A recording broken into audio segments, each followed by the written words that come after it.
Welcome tonight to the Finance Committee for October the 15th. We'll go ahead and call the Finance Committee to order. First item for tonight's business is to recognize Roger Ruffner, and we will have our Deputy Mayor tonight. Well, the rest of you can join me down front.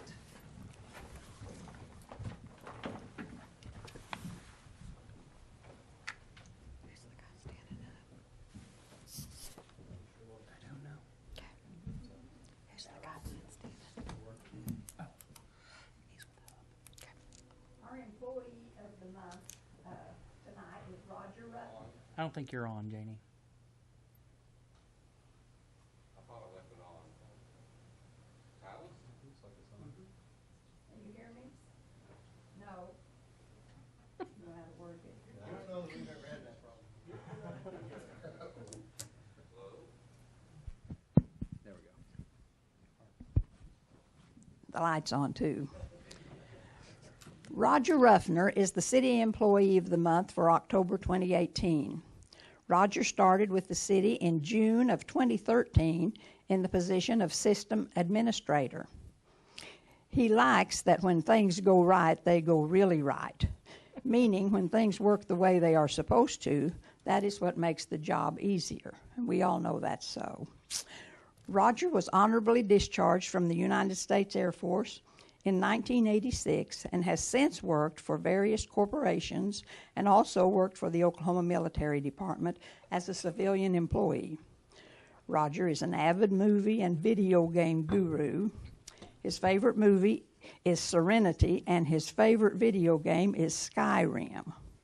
He recently published a book called The Illumination of Zombie G, and it can be found on Amazon if you all are interested in that.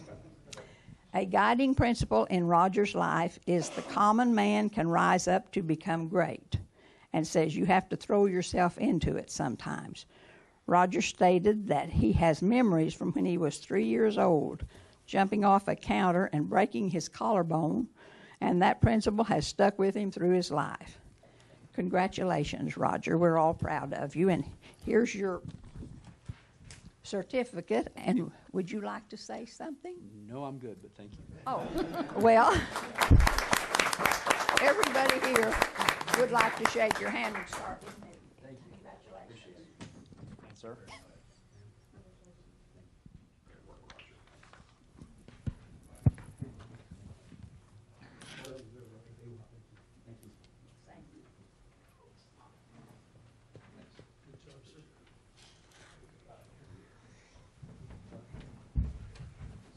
You're wearing cowboy boots? No, that guy's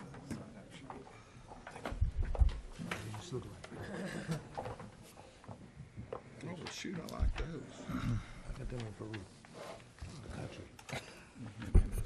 Thank you, Deputy Mayor. We really do appreciate our employees and the opportunity of recognizing their outstanding efforts. We'll now move forward with our agenda items. Item number 1. Consider approval of Finance Committee minutes of October 1, 2018. Everybody's had time to review the minutes. Any questions? Move the approval. Second? Got a motion and a second. Roll call. Deputy Mayor Janie Boydston. Yes. Patrick Cale. Yes. Wayne Johnson. Yes. Ivory Van. Yes. Jamie Stout. Yes. Item number 1 passes. Item number 2. Consider approval of claims for all city departments September 27th, 2018 through October 10, 2018. Okay, we did have a finance meeting, and we did review claims. I do appreciate the staff for getting all the information together for us, and they do a wonderful job of gathering that information, and also really do a great job of seeking the best possible investments and purchasing for our community. And we really saw that this evening in that. So I would recommend approval of the claims. I'll second that. Got a motion and a second. Any questions on those claims? Roll call. Deputy Mayor Janie Boydston. Yes. Patrick Cale. Yes. Wayne Johnson. Yes. Ivory Van. Yes. Jamie Stout. Yes. Item number 2 passes. Item number 3. Consider approval of ordinance number 4056A, amending the City of Muskogee Code of Ordinances, Chapter 2, Administration, Article 4, Budget, amending Section 2-551, Definitions, by modifying terms, amending Section 2-552, Restricted Budgeted Funds, by providing for reserve account growth strategy, providing for repeal or severability, and setting an effective date, or take other necessary action. Mr. Miller. Yes, thank you, Chairman, members of the committee. This is what you see before you is an ordinance that's resulted in a lot of work from staff based off recommendation that you guys made back at our retreat for the council early in the spring. You said, what do other cities do? What are some best practices for our reserve policy as a city? And so we took some time and we researched those, worked with other cities, Oklahoma Municipal League, OMAG. OMAG came and made a presentation, as you guys remember, in June, and talked about some best practices, and they recommended that a minimum of 20% of general fund expenses be in a restricted reserve, and with a best practice of about 30% being a good reserve after the minimum of 20% has been reached. Our current reserve is about 10.4% of our general fund, and so we said, how do we get from here to a best practice situation? And so that's what you see before you, is that every year when we spend less money than we take in, we designate how that's spent. And so this puts us on a policy where basically we're kind of aggressively saving till we get to that minimum threshold of 20%. We put 3/4 of the money that we save into that restricted reserve. Once we reach that minimum threshold of a best practice of 20%, we would grow the reserve by at least 1% every year, going from 20 to 21% or more at the council's discretion, but at least by that amount should we save enough money to do so. And then the additional money in either case would be allowed to then be appropriated through the council for budgetary priorities through a new special fund called the Special Projects Fund. It can only be used for one-time expenditures, but it would be a fund that the council would then do a budget amendment to appropriate and say, here's our priorities to spend these one-time funds. We feel like this reflects the direction that you've given us. Treasurer Kingston and her office have done a lot of work. Mr. Tucker and his office has done a lot of work to get us to this point so that kind of the words match the theory. And so we recommend it for your approval, and we're happy to take any questions. One, I think the council has done a number of things correctly. But boy, this reflects on the leadership of our city manager.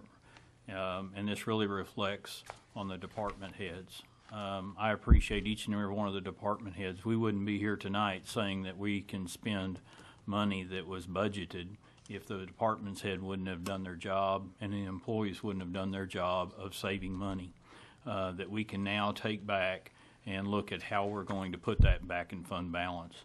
I'd said that I had served on the council for 6 years, and I have, and I'm thankful for each and every one of those years. But 4 of those years, we went into fund balance, and that's the wrong way of running a city, because you're going to wind up in the hole and you're going to wind up in a bad shape.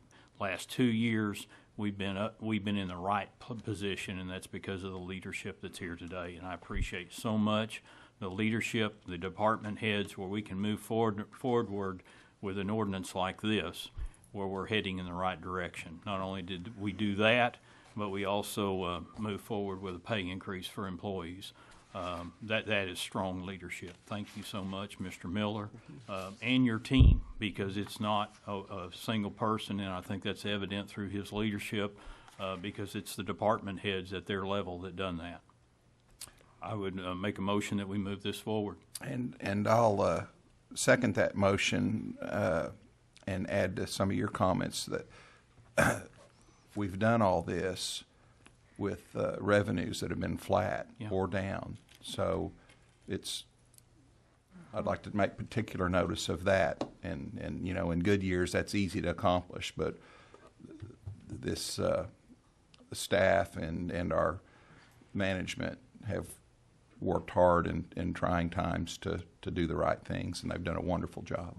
It truly is a teamwork to save and yet head the right direction. I'm ready for some good years where we can really move forward, but this is a great effort. Thank you.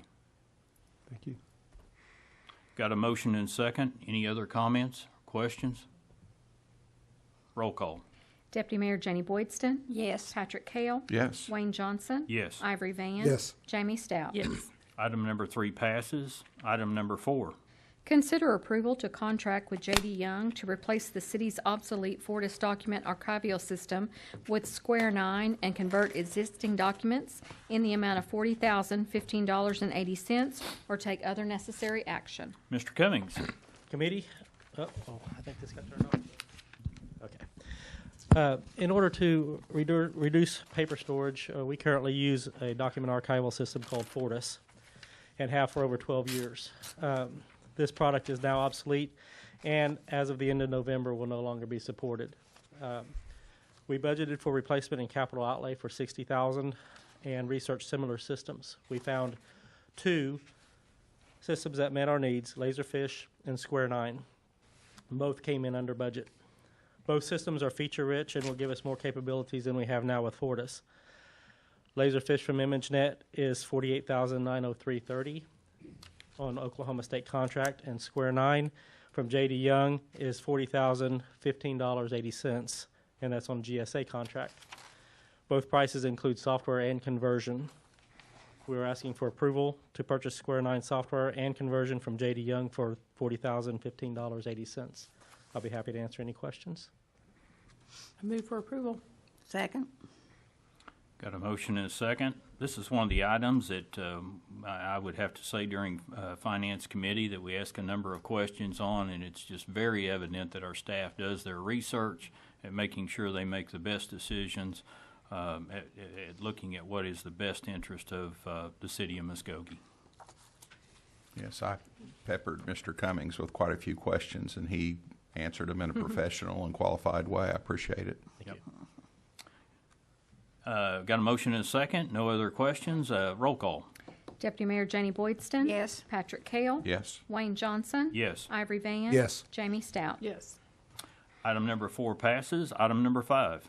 Consider approval to authorize the city manager to negotiate and execute a sole source contract with Joe Goddard Enterprises, LLC, to upgrade all existing storm sirens and add 1 additional storm siren for an amount not to exceed $75,000 or take other necessary action.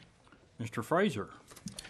Hi, good evening. My name is Jeremy Frazier, and I'm the new emergency manager for the city of Muskogee. The contract to update our sirens here did come in at exactly the amount that we had hoped. Initially, it was a little higher, but we worked some magic behind the scenes and got them to come back on that price, so we are within budget. This update will have 3 great effects for the community. 1, it adds a siren to 32nd and Shawnee, which gives us a little more early warning for those individuals that are in the hotel areas. The siren at the top of Honor Heights is a little higher than we would like it to be, so this actually gives us the coverage we're looking for. The second thing is that we will upgrade the remaining sirens from 1-way to 2-way, and this allows us to not only send a signal directly out so that the storm sirens are activated, but it also allows us to monitor those sirens back and forth so that we are constantly aware as to whether or not those sirens are functioning properly. And so that's a great feature. The third and final feature is that this upgrade will allow us to activate by mobile app the sirens if in case impending weather or high winds or any of the reasons that we would activate those sirens happen to come about. Currently, we would have to physically travel to the Emergency Operations Center, and those few precious minutes saved by being able to activate that siren with the app as opposed to being in person could save a lot of lives in the event of an emergency. So we would strongly recommend that the council approve the quote received, and I will answer any questions if you have them. Do you have any questions? Yeah, Mr. Chairman, I'll be recognized. Yes, sir. Yeah, Mr. Fraser, before you came, that was one of my big issues. Is the hotels and motels. I went around and with the last emergency management person, and we went around and went up there on our Heights Tower. You couldn't hear it down at the motels or anywhere. So me and Mr. Miller, we talked about it thoroughly, and I am so glad that we're going to get something done about before just putting a siren right there by those motels. Because those are the guests coming into our town. They need to know what's going on. Sure. I know we got radios, we got TVs, but still, a siren, you can hear them. So I commend the council and, at the retreat for talking about this, and going to commend you to city manager for doing this, and commend you to Mr. Frazier for coming on board. And like I say, this is something that definitely needs to be done, and that's a safety thing here in Muskogee. So I'll approve it 100%. I'll turn the floor back over to you, Mr. Chairman. Thank you. Well, and this is another thing that when we discussed in Finance Committee, I really appreciate. I think the staff headed in that direction of improving the sirens, but then they had looked into other ways of, while they were doing this improvement, what else could they improve. I think the step with the app right now, emergency management has to go down to the main station to blow the sirens. And that causes delays in communities, and going now where they can do it from a cell phone, man, the minutes that can make, or minutes that can save a lot of lives. That is a tremendous benefit, and I really appreciate staff going the extra mile to look at any additional efforts they can make at any upgrade of making a difference in our community. So I appreciate the staff that's been, Officer Farmer that's been filling in that position, and now you stepping into that role, everybody filling in and making those efforts. Thank you very much. And again, the negotiation skills of our city manager of making sure and getting it in the budget. That's why we're in the position we are. I've got an unrelated question, and I'm not sure who could answer it. You alluded earlier to the possibility of a chemical spill or something. We've got the amber alerts and the silver alerts, and the other day the president apparently alerted me. Do we have a mechanism to alert the citizens if there were a chemical spill and we had a siren go off? Do we have a mechanism to alert our community via cell phone? So via cell phone? Yeah. I don't believe we do currently. So that's something we can look into. There are a lot of different technologies that other communities have available. Right now, we're looking at making sure this technology is as good as it can be, and I think that may be something we can look at in the future. Yeah, it was just a curiosity question, and we might very well look at it sometime. And if I may, I'm sorry, go ahead. Oh, go ahead. I did want to elaborate on something Mr. Johnson said, and Deputy Chief Farmer deserves a lot of credit for serving as our emergency management director over the last almost a year. And without, he's an incredible officer as a deputy chief, and he does everything he's ever asked and goes above and beyond all the time. And I don't think that necessarily gets acknowledged in public, and I want to make sure we do that.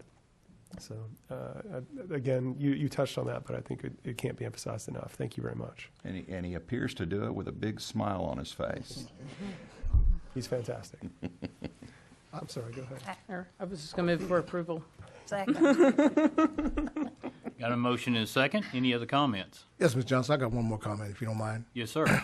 The siren over there on Junction Street, it's got a lot of trees around it. Would that affect the sound of all those trees around it? Well, I would tell you that any medium that sound travels through that's an impediment is going to affect the sound, which is essentially why we had to add that additional siren in that area, because obviously it was at a high elevation that didn't allow the sound to travel to the low elevation to where it needed to be heard. So anything that we can remove between the people that we want to hear those signals or those storm sirens and the siren itself would definitely be beneficial to the effectiveness of the siren. It might be beneficial for you to go over there on Junction Street, right off of Omuggy. There's a siren right there. It looks like a little park, but it's right there by the what's that little store? Habitat for Humanity. You know where that is? It's right, but it's on the east side of that. And we can locate that and definitely look into that.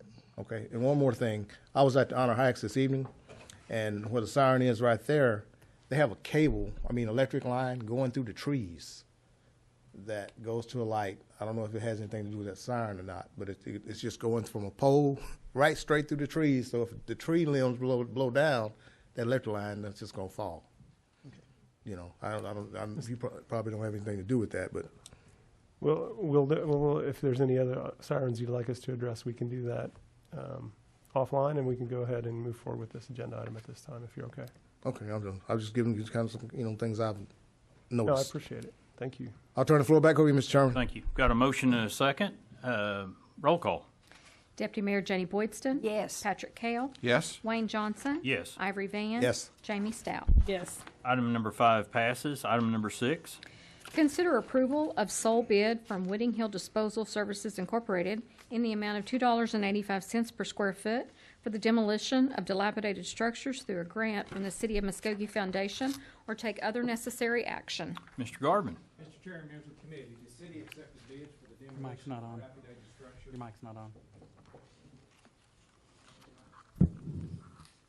There you go. Okay.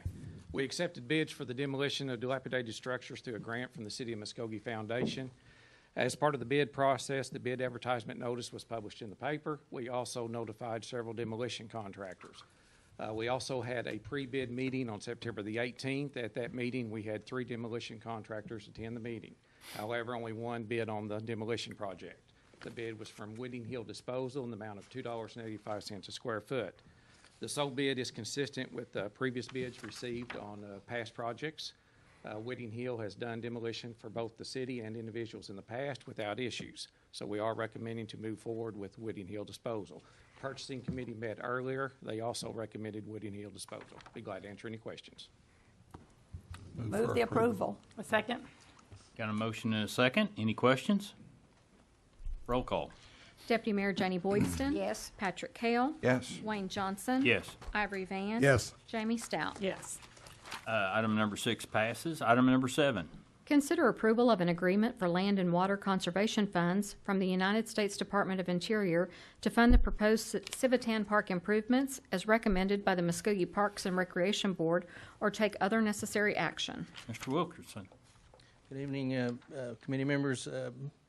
This is a long-awaited project that we've been waiting to hear back from the state with regard to our agreement here. This is land and water conservation funds that we applied for back in January of this past year. We were notified a few months ago that we were awarded that we would be awarded the grant, and just pending the agreement from the National Park Service, which the funding is where it comes from. So normally we get these. It's been a little slow waiting from Washington, D.C. to give us our agreement, but finally it came, and so we put it on the agenda for your review. This last week we took this to Park Board, and they unanimously approved that we move forward with the agreement.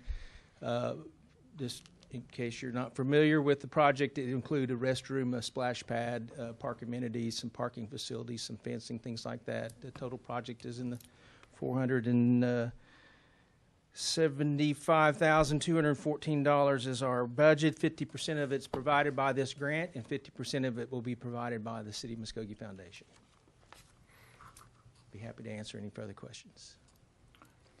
Tremendous improvement that our community's been looking forward to. Do I have a motion? Move the approval. A Got a second? motion and a second. Any other questions or comments? Roll call. Keep up the good work. Deputy Mayor Jenny Boydston? Yes. Patrick Kale? Yes? Wayne Johnson? Yes. Ivory Van? Yes. Jamie Stout? Yes. Item number 7 passes. Item number 8. Consider approval of the design services proposal with Planning Design Group for the Civitan Park Improvements Project as recommended by staff and the Parks and Recreation Board, or take other necessary action.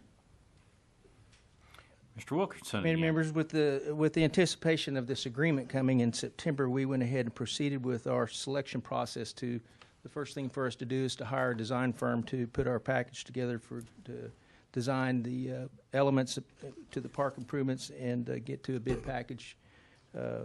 We did an RFQ, received 3 applicants. We put together a committee who reviewed and graded the applicants, and Planning Design Group was the group selected, and we have negotiated a contract. All that information is in your packets. We've negotiated a contract with Planning Design Group in the amount of $31,500. This is a Same, as I mentioned, the project budget is $475,000. Happy to answer any questions. I move for approval. Got a Second. motion? Do I have a second? Second. Got a motion and a second. Any questions? Hey, Ms. Johnson, might be recognized. Yes, sir. This is a good project, Mr. Wilson. I just hope that we on Silverton Park, that we get some good contractors to do the work. Because, you know, in the past, we've had problems with these contractors like Honor Hikes and Robertson. So I just hope we get some good contractors to do the work. But other than that, I think you're doing a great job. Thank you. I'll turn the floor back over to you, Mr. Chairman. Got a motion and a second. Roll call. Deputy Mayor Janie Boydston? Yes. Patrick Kell? Yes. Wayne Johnson? Yes. Ivory Van? Yes. Jamie Stout? Yes. Item number 8 passes. Item number 9. Consider approval of receiving donated funds for the months of August 2018 in the amount of $1,340 and September 2018 in the amount of $2,588 for a total of $3,928 for the city's animal shelter sponsorship program as per the attached list, or take other necessary action. Chief Tiki. Good Sorry. evening. This is just our periodic donations for the animal shelter. Recommend approval and can answer any questions. I move for approval. Second. Got a motion and a second. We do appreciate everybody that continues to give to our animal shelter. Roll call. Deputy Mayor Janie Boydston? Yes. Patrick Kell? Yes. Wayne Johnson? Yes. Ivory Van? Yes. Jamie Stout? Yes. Item passes. That will conclude our Finance Committee for this evening. Now we will move to our Purchasing Committee. Public Works. Public Works Committee. Wow, thank you. Item number 1. Consider approval of Public Works Committee minutes of October 1, 2018. Everybody's had time to review. Do I have a motion? Move the approval. Second. Got a motion and a second. Roll call. Deputy Mayor Janie Boydston? Yes. Patrick Kell? Yes. Wayne Johnson? Yes. Ivory Van? Yes. Jamie Stout? Yes. Item number 1 passes. Item number 2. Receive presentation from County Commissioner Ken Doak on the possibilities of exploring a cooperative agreement between the City of Muskogee and Muskogee County to perform maintenance of the streets and roads which are under the collective ownership of both organizations, and if necessary, provide direction to staff. Mr. Riley, I think you have a Yes. visitor here with you this evening also. Yes, Familiar Mr. Chairman face. and committee. Last year, Mr. Doak approached us to discuss some of our shared roads on the perimeter of the city where we own part and they own part. And we think there's some real possibilities there. And as we're rolling with our 5-year plan, two major streets that come up that we're looking at in the near future would be York Street south of Peak, and then Hancock from York to the east. So those are in the next area that we're looking at. So we're getting a little more serious in discussions and working out what we can. It's all subject to having the funds available to do what we do and to put the whole package together that the Street Advisory Committee approves. So we may not have the funds available for everything, but we want to be able to work with them and come up with a good plan that works for both of us. And we appreciate Mr. Doak for coming forward and working with us on it, and he has a few things to say. Well, guys, thanks for letting me come in and talk to you guys tonight. As funding gets tougher and tougher and road repairs get more and more expensive, you have to look for more creative ways to get more work done. And what this proposal is basically looking at roads that we have mutual ownership in, obviously, and if we're able to come together and maybe you have one end or one half and we have the other half, or you have one lane and we have the other lane, this allows us to come together and maybe spend half of what a normal road would cost and still get it done. So it's a way to leverage our money and get a lot more mileage for the money that we spend. And I think that all in all, that's a good concept. And the other thing is that the roads that we're talking about having mutual ownership in, a lot of times they're the roads that are in the worst shape. And the reason is because either the city has the money and the county doesn't, or the county has the money, or vice versa. So the thing is that if we can kind of do some planning ahead of time and say, look, we have a mutual interest in this road. Let's try and do some planning and line these roads up ahead of time. Then hopefully when it comes time to actually do the project, the money will be there, and we'll maybe use some force account or whatever we need to do. And together, I think we can do way more good than what we might do alone. So just hope that you keep us in mind. And I will say that the city has been great to work with always, and I know you guys have been really good to us at the county. We've had a really great working relationship, and I know that funding is tough. So I know the same issues that we have at the county you have here at the city. So just commend you guys on everything that you're doing. I know that the downtown looks fantastic. So I used to be on the downtown committee, and so it's nice to see some of those improvements happening too. So kudos to you guys for that. Yeah, thank you, Commissioner Doak. And I want to echo what he said, that the county has been a great partner to us. Every opportunity we get, it's been a very good relationship. I want to commend Commissioner Doak and the other commissioners as well for the county being a good partner. Whenever we have an opportunity to work together, it's been a very good relationship. I think that's good for the whole community when it's that way.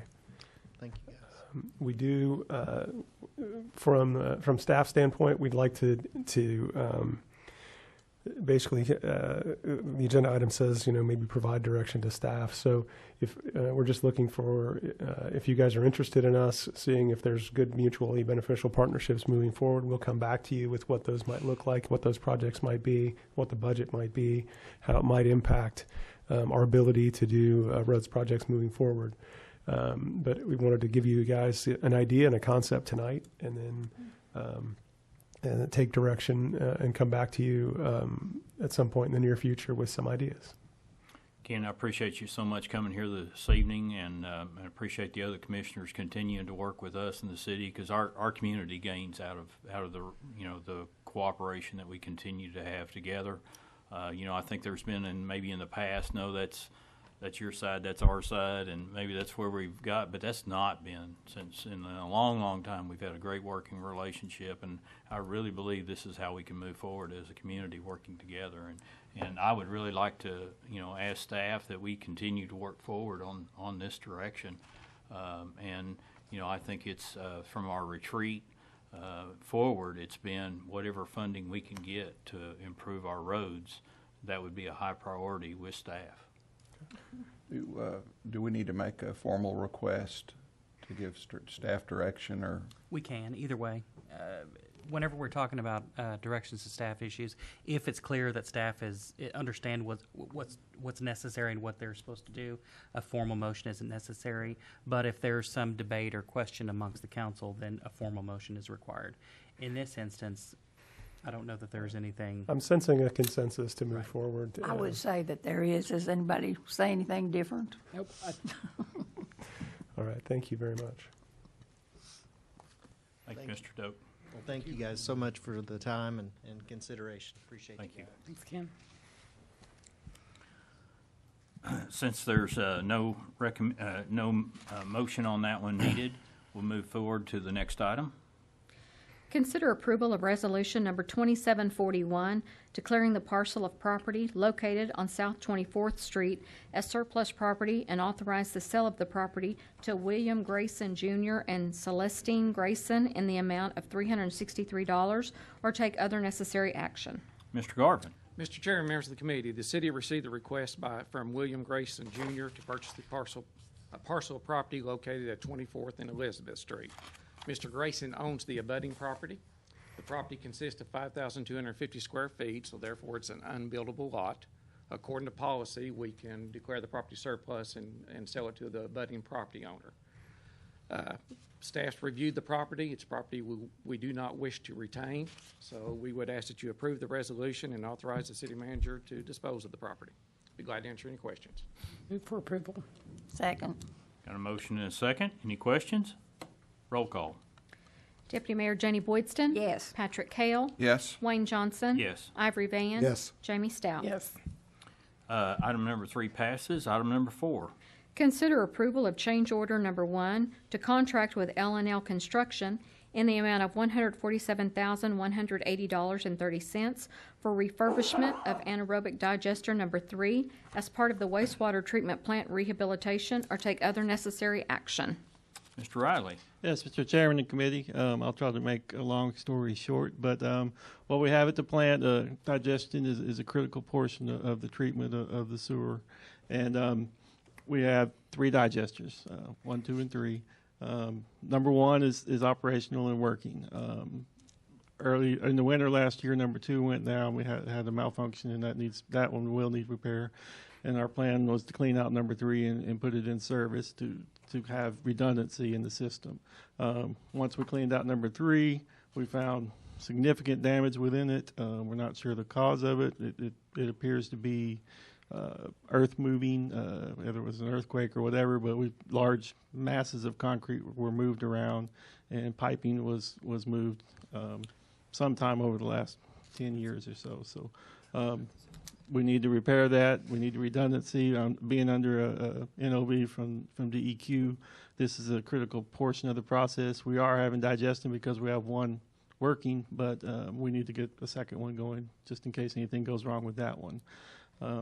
So the quickest path we found was we have L&L Construction on site with a large construction contract at the wastewater treatment plant, and they're waiting for work because they're waiting on pumps to come in. So it makes sense to have them. They do this type of work and very competent in that, and they worked up the price with us. We're very comfortable with the price, and it'll be added as a change order to the contract that they already have, and they'll be able to get to work on it immediately.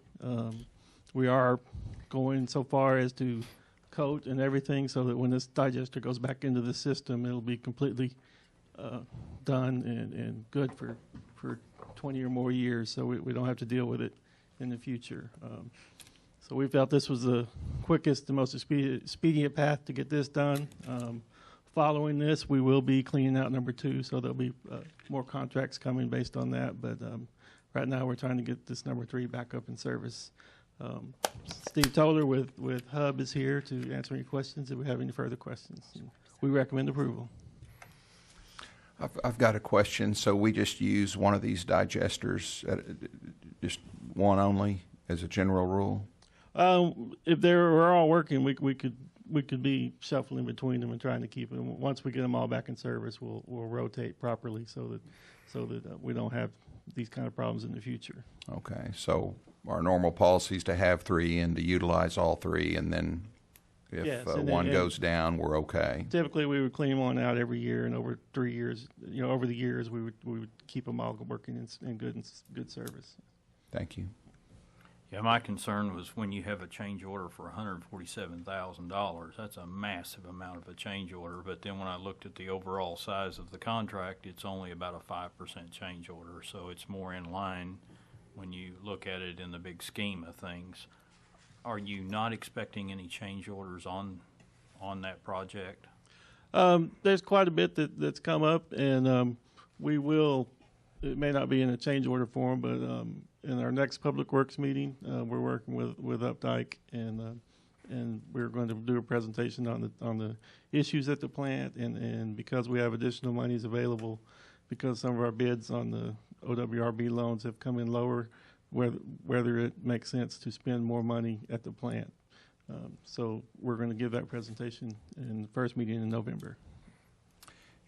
Is this really what would be your normal change order, or is this something kind of completely separate that cropped up on us? It's something that cropped up. We were going to clean it out and put this one in service, and then when we got it cleaned out and got down in the tank, we were just like, oh, this is a problem. We got to get this fixed before we put it in service. And then follow on, we are the NOV from DEQ, and so now we're under a time crunch to get some of this done.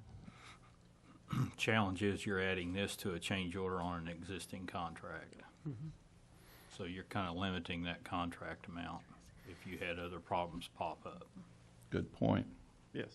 So I just want to make sure staff feels comfortable on that existing contract. Yes, amount. and we've been through we've had multiple meetings with Hub and discussing what's needed and where we're going to spend, how we're going to spend the money. That's what I want to make sure But when you look at the overall amount of that contract, it's only 5% where we're at, even though we're $147,000. So staff feels good where we're at. Yes, we're very comfortable with it. Yeah, and Mr. Johnson makes a great point. Could we have just made this a new project? Could it not have been, or does this make it easier to get moving forward and to continue on? Yes, we could have, but the timing Okay, gotcha. is Okay. the issue. We have a contractor there that we can get to work immediately. Well, and there's another idea of where I think staff is doing the best resources they can of keeping the city moving and being innovative at doing the right thing, yet making sure we're getting the right pricing. It's a really good idea. Really good Move the idea. approval. Got a motion? Second. Got a motion and a second. Any other questions? Roll call. Deputy Mayor Jenny Boydston? Yes. Patrick Kale? Yes. Wayne Johnson? Yes. Ivory Van? Yes. Jamie Stout? Yes. Item number 4 passes. Item number 5. Consider authorizing the city manager to negotiate and execute an agreement with Great Plains Consulting to provide project construction inspection services on various OWRB and other projects as directed by staff, or take other necessary action. Mr. Riley. Yes, Mr. Chairman and committee. As we've moved forward in the projects with the OWRB, we're approaching $8 million worth of projects out under construction, and we had been doing it with our city staff, and now that we're getting this far into the process, and as expected, we're to the point of needing to hire outside inspectors to help us with the process. And that's all required and part of the OWRB loan. It's included in the estimates. It's required because of the federal funding. So we went out and we interviewed 2 consultants and selected Great Plains. They come highly recommended. We've talked to other people in other cities, and other consultants have used them. And we're very comfortable with using them. Just as a forward thought, as this process goes on, adding 24th Street and the water projects, there's going to come a point where we may need additional inspection. So we're just getting into this process. We're trying to form a team, an inspection team, so that we can make sure all these projects are put together correctly and work best for the city. And we recommend approval. Very critical part. Do I have a motion? Move the approval. Got a motion? Second. Got a motion and a second. Any other questions? Roll call. Deputy Mayor Jenny Boydston? Yes. Patrick Kale? Yes. Wayne Johnson? Yes. Ivory Van? Yes. Jamie Stout? Yes. Item passes. Item number 6. Consider approval to reject all bids on new sidewalk construction project from Port City Acres to Quick Trip along Shawnee Avenue, and further to direct staff to review scope of work and modify as necessary, as well as authorizing the rebidding the project or take other necessary action. Mr. Riley. Yes, Mr. Chairman and committee, we received a grant of $70,000 to build this sidewalk. It's along Shawnee, and we put it out for bid, and the bids came in with 2 bids, and they came in about close to double what we had budgeted.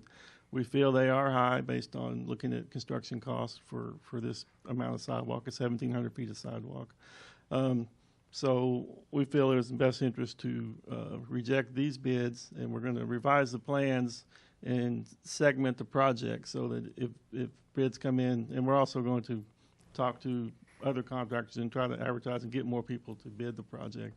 But we're going to segment it so that if they do come in high, we can spend our $70,000 and use city forces to finish the rest, and not have to do it all with city forces to help us be available for other work that needs to be done.